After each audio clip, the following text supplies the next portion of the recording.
an introduction to the Dominion, apocalypse sighting, and how much is the cost of free advice. Hello and welcome to the Seventh Rule with Cirroc Lofton. My name is Ryan T. Husk, and we are reviewing Season 2, Episode 7 of Deep Space Nine called Rules of Acquisition, which is a very fun and interesting one for us since we love Ferengi and since the seventh rule is keep your ears open. How you doing, Cirroc? I'm doing well. Rules of acquisition. They went over a few of them in this episode, which was, one of the fun moments, or several of the fun moments, the back and forth of acquisitions. And then, of course, we've got keep your ears open, the seventh rule. So, we have a special kinship to the rules of acquisition. I've heard of that rule. So, I mean, it was a really Ferengi centered episode. We were just talking about the fact that our guy, Mr. Aron Eisenberg, wasn't in this episode. Mm-hmm. And something I kind of was expecting to see him around the corner, just maybe in a scene with his dad, or just being in the background in some kind of way, just involved in the storyline. But this is before they started to really have him, involved in more Quark-related storylines. They actually like to separate the Quark and Nog storylines a lot. That's true. And when you saw how eager Nog was to make a deal with the No-J Consortium and to to hustle his way up to making some gold press latinum, you kind of saw the similarities in his character to Quark, right? That ambition to be successful, to hustle, which is the Ferengi trait, right? So you would think that he could be incorporated in different ways, in some other ways, but he wasn't, and we'll just deal with what we have. You mentioned what is the cost of what was you opened? What's the cost of free advice? Oh yes, free advice is seldom cheap. Nailed it. This guy knows his rules of acquisition. There it is. Gentlemen, those of you at home that thought you're going to have to wait 50 minutes to find out the answer to that one, Cirroc knocks it out in the first minute. Yeah, I wrote it down. It stood out. I actually had to rewind it. I was like, oh, that's funny. Free advice is seldom cheap. And that normally is the case, right? You give somebody advice and then they blame you for everything that goes wrong in their life. Well, and I think that's kind of the underlying brilliance of the rules of acquisition is that every single one of them makes a point that is valid. You know what I mean? Like they're not just like bullshit things that are just thrown out here and there. Every one of them makes sense, at least in some way. You go, oh yeah, that makes sense. Or I've experienced this little tidbit of knowledge. That is rule number 59 of the rules of acquisition. Free advice is seldom cheap. It's a good one. Yeah, I like that. And then that actually began the kind of interplay between Quark and this Pell, this undercover female Ferengi. Mm-hmm. And I like that little interchange that they had because it was kind of a one-ing up of, who knows more about how to hustle people. And, she held her own with Quark and, to the point where she impressed him, wise men can yield profit in the wind. Yeah. That was the 22nd rule of acquisition. Right. So that was pretty cool. I also saw that they brought Dax into kind of the company of the Ferengi playing the game that they were playing, that roulette type of game. And that was interesting, I thought, the kind of melding of this unlikely friendship. What did you think about that? Yeah, well, I thought that was perfect. And right now I'm trying to remember what that game is called. And as soon as I remember, I'm going to be very sad at myself for not remembering. Because I was looking at this other stuff. Tongo, of course. So they're playing, she's playing Tongo with the Ferengi. And I thought it was a perfect fit because Jadzia is the right character to blend in with other aliens, because no matter what alien it is, unless it's like Gamma Quadrant aliens, one of her lives has had experience with them. She's always like, oh, Klingons, I know these guys, or oh, I know these old Ferengi. I love their game. She's kind of like the cool girl at the bar that knows more about your favorite team than you do, and you're like, how the did Yeah. And then she had 7 previous lives. She's like, oh, my 4th boyfriend loved the Eagles or whatever. Yeah, it's funny because she actually has a legitimate case for sexual harassment on this show. Oh my God. And Kira too. And Kira too. And it was like, and Quark. It's just and Quark. Quark would be the one getting slapped with his suit along with Dr. Bashir. So far, Odo and Captain Sisko are the only 2 that know how to. The last 2 men women standing already. Yeah, the only guys that are real true gentlemen. Yeah. But everybody else, you saw Column's character. O'Brien was like, "Hey, what do you think about those girls?" I think they were offering those girls in the one episode that we saw earlier. I can't remember the title of it, but it's or like, when what's her name, Keiko says, watch where you stick your Jamja stick. Yeah, exactly. So it's like, I'll put it wherever I want. Yeah. So there's always these little hints, and then this was just once again another example of that, where it was just a little bit overt. I think the line is, I could probably think better without your hand on my thigh. That was what Dax says to Quark. Mm-hmm. And he very funnily says, "Oh, how did I get there?" Wow, what do you had no idea. What do you know? And then she goes on to say to you, "Is that how you like your women, naked and submissive?" And he's like, "Yeah, pretty much." So it's the Ferengi way. Yeah, it's the Ferengi way, and it was actually funny in this instance. It wasn't unbearable. It was actually kind of comical. It does bring up kind of a point now that you think about it. Is now look, that's the Ferengi culture. It's completely accepted on their planet and in their culture and in their empire, and it's completely not in ours or in the Federation's in this case. And where do you draw the line between a foreign culture, foreign group of people coming into your culture and doing something that is totally unacceptable? Like, do they say, like, if they say, Ferengi say, oh, sorry, that's just perfectly acceptable in our world. And you say, yeah, but you're not on your world. The line is here. You can't cross it. You can't touch women. You can't talk to them that way, this and that. That's what we would expect. Or are they a little bit more tolerant and go, it's okay, he's a Ferengi? I think we tend to say it's the former, where you say, sorry, dude, not on this space station. I don't know. What do you think? Yeah, well, I think Discovery dealt with this. What is the Prime Directive on as far as Starfleet is concerned? Yeah, the Prime Directive is that they do not interfere in underdeveloped worlds. They don't interfere in the development of any races or cultures that have not reached warp drive. And the reasoning behind that is once they've reached warp drive, they're going to be exposed to all the other cultures anyway, because they're going to go out and explore and see them all. But until they discover warp drive, they're this secluded planet, and you got to leave them alone.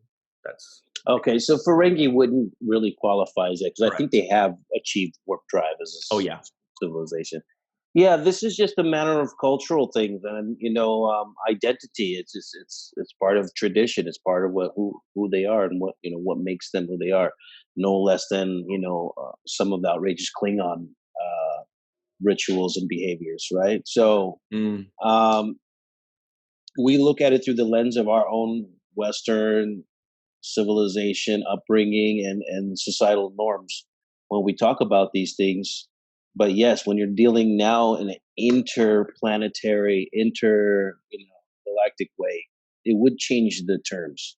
It's like, for example, extraterrestrials coming to this planet, and when they get off their spaceship, we're like, critiquing them for, are you wearing a dress, man? Like who would It's not a dress, Dick. It's a kilt.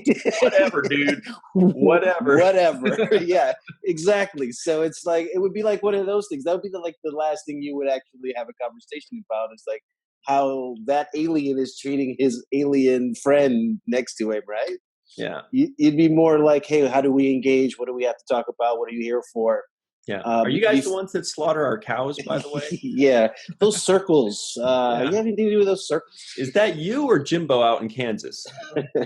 So that would be the thing to be asking them. And I think that'd be the more relevant thing, because here they are having established a way of life, right? It would be kind of silly for us to kind of impose our traditions on an entire different species of existence, right? We don't tell, even on our own planet, we don't tell other species how to behave, right? We're not supposed to, yeah. We're not supposed to, but you don't look into the wild and say, hey, look at those buffalo. They shouldn't be kicking it together. So let's separate them. All right, you two, break it up. Yeah. Look how they're treating each other. Yeah. So we kind of let things go in that kind of a way, unless it infringes upon other people's, freedoms and beliefs. The point, yeah, is basically do whatever you want.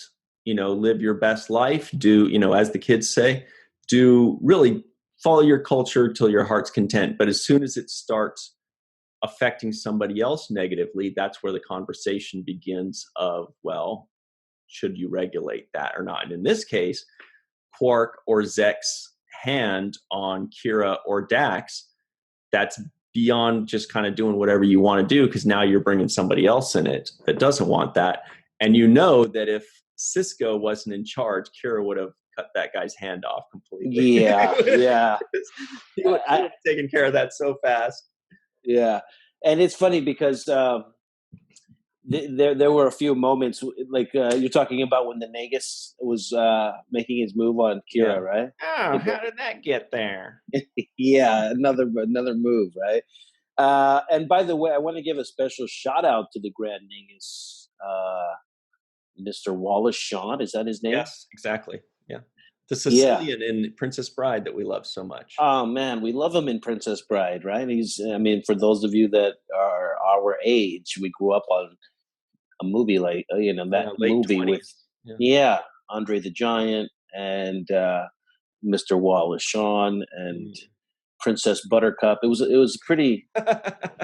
It was a pretty good story, and also featured Columbo, right? Oh, I didn't even know that. Yeah, he's actually starts the whole story with reading the book to Fred Savage. Got it. In the beginning of the movie. I didn't realize that was Columbo. Yeah, Peter Falk. So on that note, real quick, bummer for Fred Savage. He had a really cool new comedy series out called Friends from College with Michael Key, that fellow, and another dude, this tall dude, I can't remember his name, but anyway, called Friends from College. It lasted 2 seasons, just got canceled. Real bummer. Very well written. Check it out. If you're into things that get canceled. But anyway, what were you saying? Yeah, I like Fred Savage. I thought I've always kind of followed him throughout after Wonder Years, right? Loved it, yeah. Love Wonder Years. And he also had a show called The Office, I think it was called, or Office. I don't know about that, but I know he was in... Working? It was called Working. Like a dog one where he was like... He had an imaginary dog, or he was an imaginary... I don't know. That one. I understand why that one got canceled, but no, he's always been. I like his acting, and he's been a good guy in the business for a long time. Definitely, growing up as a child actor. But they mentioned here in this episode, one thing that they came up with was the 185 rules. Is it the total number of rules of acquisition? I think I heard that.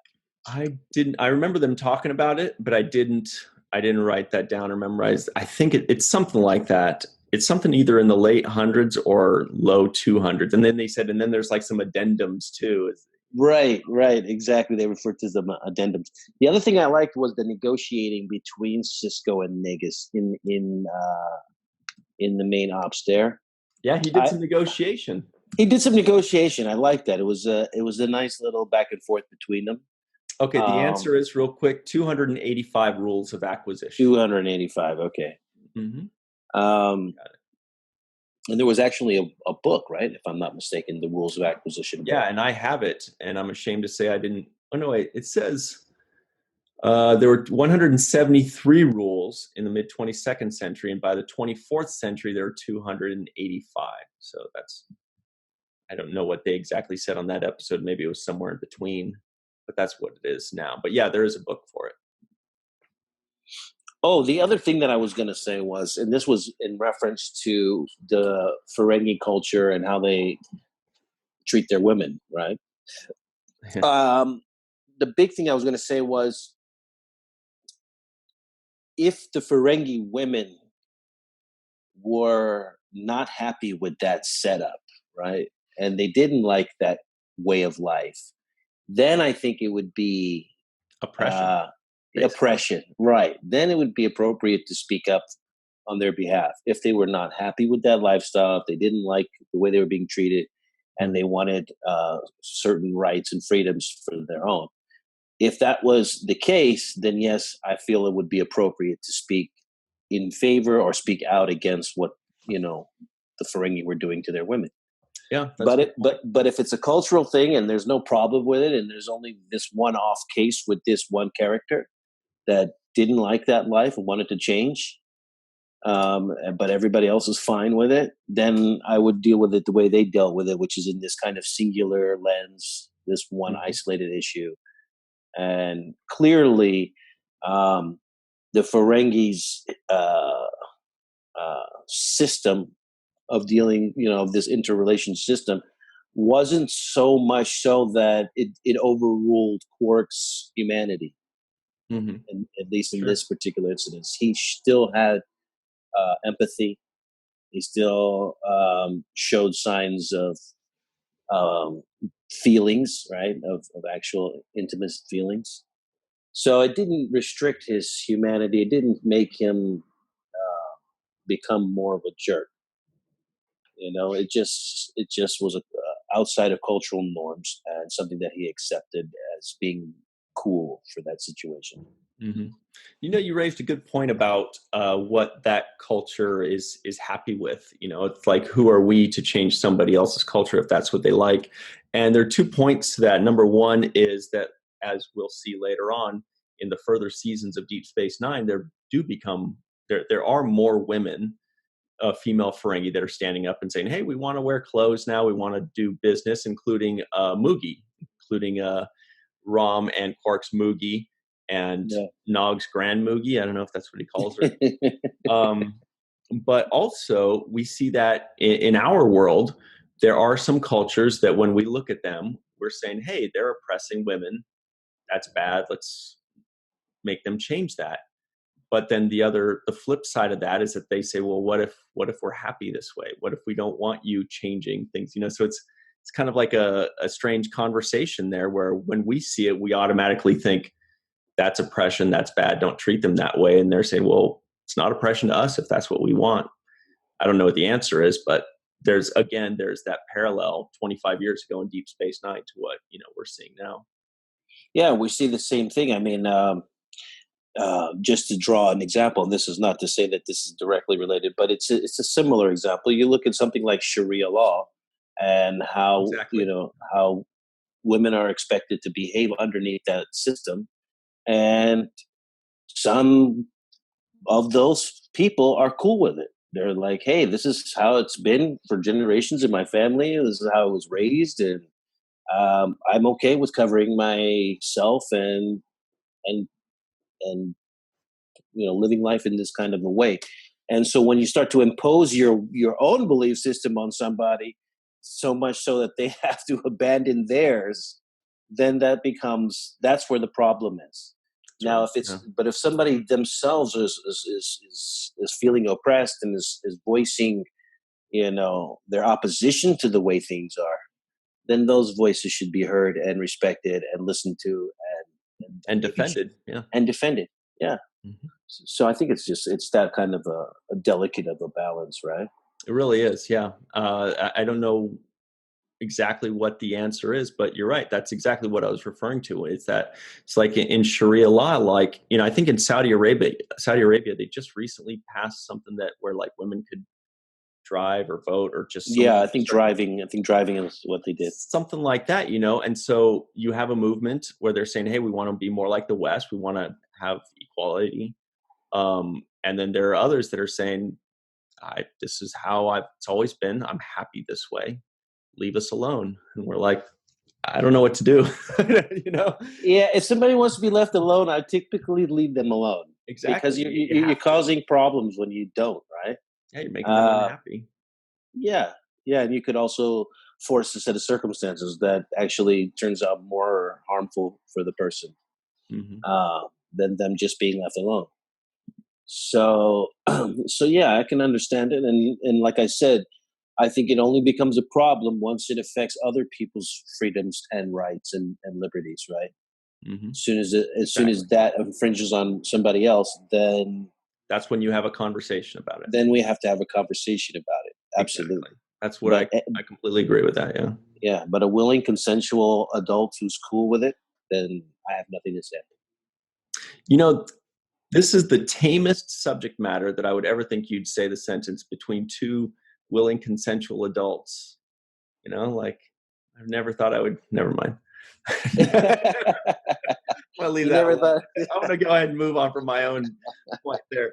We only have about a minute or two left before we go to the break. So I did want to also bring up not just those kind of important things to discuss, but also that this episode had what my inner nerd really likes. And I know there are a lot of other Star Trek fans that are like me in this, but I really, really am interested in seeing the other races, seeing the Dominions and the Confederations and the Consortiums and the all these different things. And we finally get our first taste of that in a multitude of ways. We see, we get an inside look into Ferengi and their rules and their traditions and their cultures. And my Hardu, who's this other race, I don't even know what he is, that tall dude, in the Ferengi Alliance, I think is what their group of planets is called.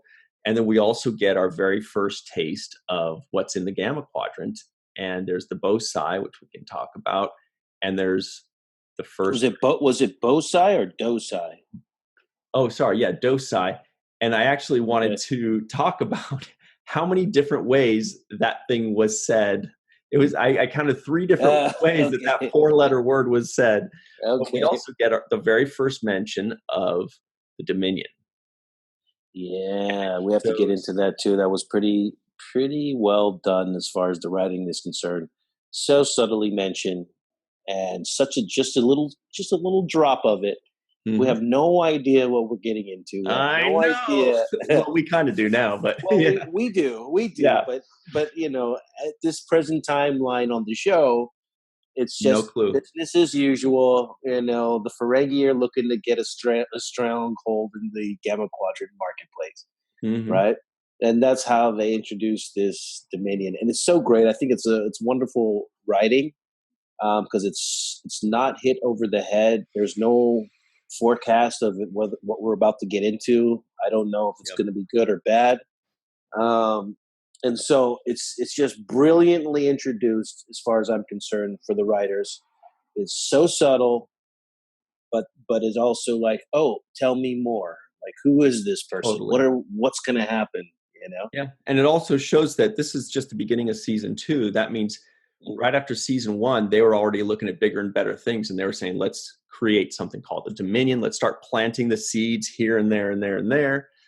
And, as we know, it only grows from there. Pretty awesome. Let's talk about it right after the break. We're going to be right back with the 7th rule of acquisition.